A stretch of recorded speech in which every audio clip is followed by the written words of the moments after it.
আসসালামু আলাইকুম, welcome back to new blog. হ্যাঁ, দেখতে পারতেছেন, আশা করি যাই হোক সরি, আশা করি সবাই ভালো আছেন। আই নো কয়দিন ধরে কোনো ভিডিও আসতেছে না, বিগত 4-5 দিন ধরে কোনো খবর নাই আমার। আর এটার জন্যে আমি নিজেই দায়ী, বিকজ আসছিল কিছু সমস্যা, শরীর খারাপ দিয়ে একটু আবেগে মুইতে দিছিলাম, যার কারণে ভিডিও অফ দিয়ে দিছিলাম বেশি। আর তার থেকে বড় কথা হচ্ছে এই যে ওয়েদার, এই যে এখন ভালো আছে, 5 মিনিট পর ভালো থাকবে না। হ্যাঁ চান্দ যায় না, অনেক সুন্দর এসেছে তোমার। তো এই ওয়েদারে আমার ইনস্টাগ্রামের রিচ ডাউন করে দিছে এই ওয়েদারে। হ্যাঁ, আমি যে ভিডিও শ্যুট করার মতো আমি ওয়েদার পাইতেছি না। এখন যে ওয়েদার আছে, এই যে ওয়েদারটা দেখতেছেন, এই যে 5 মিনিট পরে থাকবে না, হয়তো বা বৃষ্টি নেমে যাবে।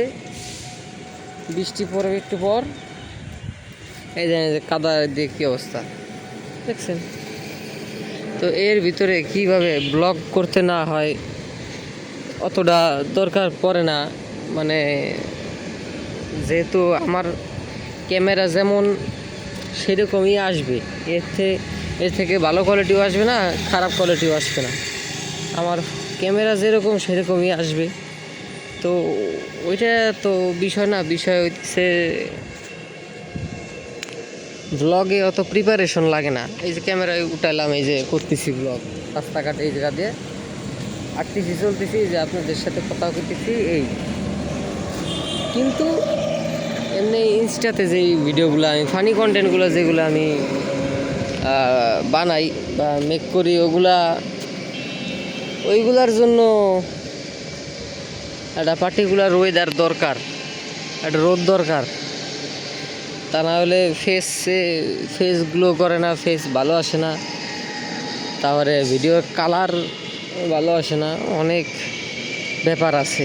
আর একটা পর্যায়ে গেলে তখন আপনার কোয়ান্টিটিতে না, আপনার কোয়ালিটিতেও অনেকটা মানে নজর দিতে হয়, নাহলে আসলে তা না হলে ওই ধরে রাখতে পারবেন না।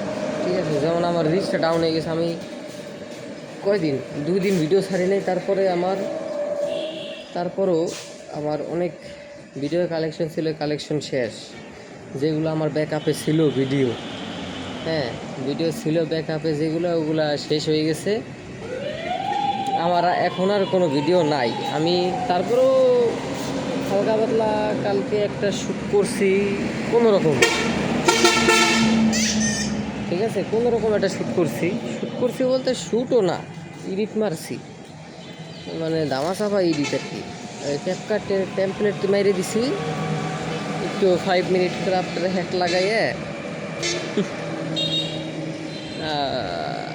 হালকা পাতলা, মানে আমার কন্টেন্ট হচ্ছে ইনস্টাগ্রামে মিম টাইপের কন্টেন্টগুলা, ঠিক আছে, আমার কন্টেন্ট নিয়ে ওরকম মিম টাইপের। তো ওইগুলো যদি আমি একটু হালকা পাতলা এখান থেকে ওখান দিয়েও যদি বাইরে দিই, যদিও ওইটা ঠিক না, সবসময় মারি না একেবারে ঠেকে বললে, যেমন এখন দেখেন এই যে এখন ওয়েদার ভালো না, আমি যদি ভিডিও বানাইতে পারতাম তাহলে কি আর আমি মারতাম? আর এমন না যে পুরোপুরি মেরে দিচ্ছি, পুরোপুরি না, আমার ক্লিপও আছে তৈরি। তো আশা করতেছি ব্লগিংটা আমি আবার শুরু করব। ঝড় বৃষ্টি আর কিছু মানবো না, লাগলে ছাতা নিয়ে নেমে যাবো আপনাদের জন্য ভিডিও করার জন্য।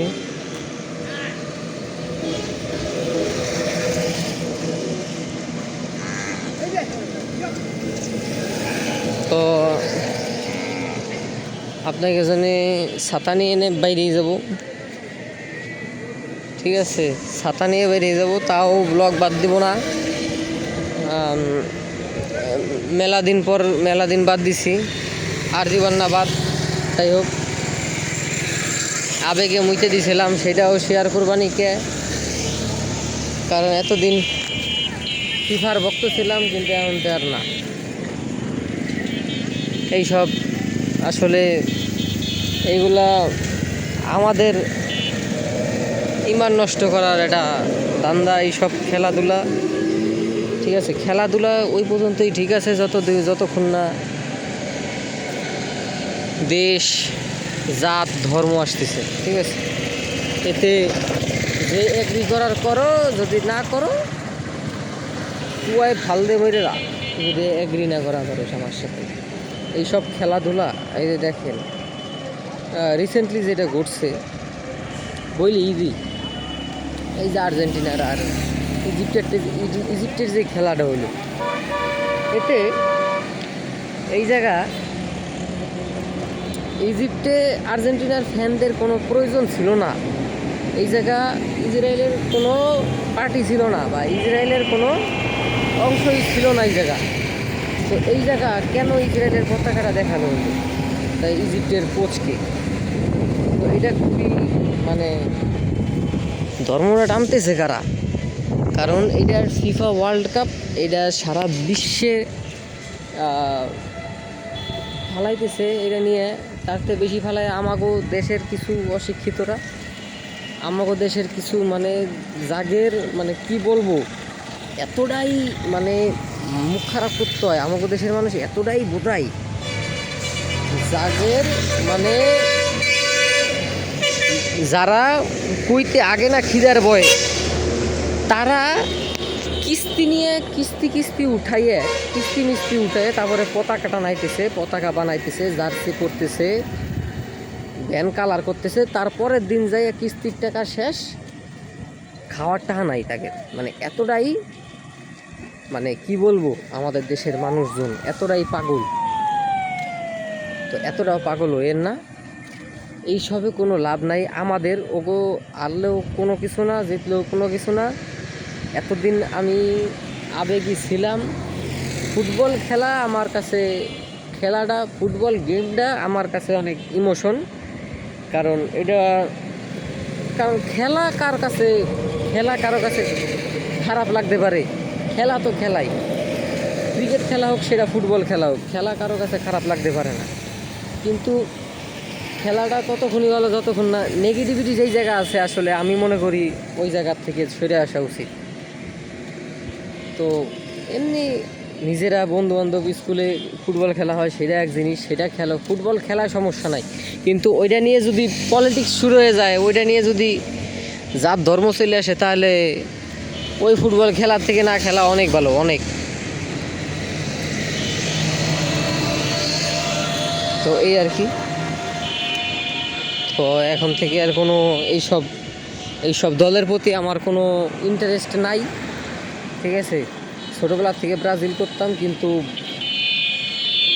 ব্রাজিল সাপোর্ট করতাম, কিন্তু আমি কোনোদিন বাঙালিদের মতো এত মানে কুত্তা পাগল হইনি কোনোদিন। এইরকম একেবারে কেউ যে কি মানে কি কম্প্যারিজন দিতেছে বা কি তুলনা দিতেছে, আমি বলতেও পারবো না ক্যামেরার সামনে। আপনারা যদি নেট ইউজ করেন, যদি সোশ্যাল মিডিয়া ঘাটেন, তাইলে আপনারা জানবেন যে কি হইতেছে, দেশে কত বড় আহাম্মক আছে, ঠিক আছে। তাই হোক, আমি বেশি কথা বাড়াবো না। জুম্মা মুবারক সবাইরে, নামাজ কালাম করবেন।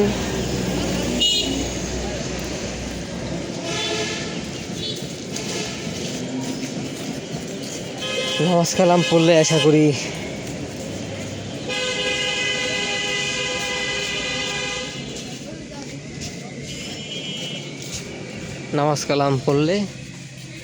আপনার ভিতরের এই জং ছুটবে। সো নামাজ কালাম পড়ার চেষ্টা করেন। আমিও যে রেগুলার নামাজ কালাম পড়ি এরকম না, চেষ্টা করতেছি, এবং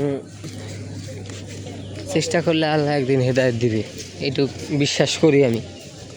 ঠিক আছে, যাই হোক, আজকে ভিডিওটা এই পর্যন্তই থাক। দেখা হবে অন্য কোনো ভিডিওতে। আল্লাহ হাফেজ। আর এখন থেকে ব্যাক টু ব্যাক ভিডিও আসবে। ঝড় বৃষ্টি কোনো কিছু খেলবো না, লাগলে ঘরে ঘরে বসে বসে আপনাকে ঘরে বসে হাজিরা দিব, তাও মিস যাবে না ইনশাল্লাহ।